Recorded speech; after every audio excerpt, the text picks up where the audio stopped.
que les lletres només entren amb una mica d'escalfor i que si volien que aprenguessin calia poner un poco de buena voluntad. Pedra de Tartera de Maria Barbal és el llibre escollit per fer una lectura dramatitzada el dia de Sant Jordi a l'Auditori de Vandellòs. Aquesta iniciativa va a càrrec de l'Aula de Teatre de Vandellòs i està dirigida pel seu coordinador Javi Pasqual. Tot i que s'estrena a Vandellòs el dia de Sant Jordi, l'endemà es representarà també al Teatre d'Elies Berenguer d'Entença de l'Hospitalet de l'Infant. Per celebrar el dia de Sant Jordi hem preparat una lectura dramatitzada d'un llibre que és Pedra de Tartera, de Maria Barbal.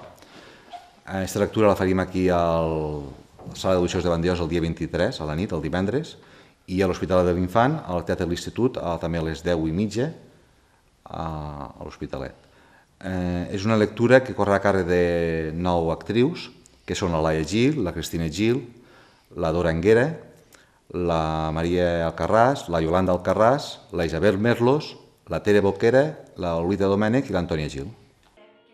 Pedra de Tartera és el relat de la vida de la Conxa, una noia de muntanya senzilla que ha d'anar-se'n a viure a casa d'uns parents a causa de les dificultats de la seva família. La Conxa ha d'adaptar-se a un nou ambient, al poble de Pallarès, on també s'enamora i té fills. Després ha de viure la guerra i la postguerra sola i acabar encara més sola en una Barcelona desproporcionada. Quan hi ha algú de fora, no em fan callar. Segons què dic, m'escarneixen una mica. És una forma de ser important. Quan saps ben segur que t'has convertit en una vella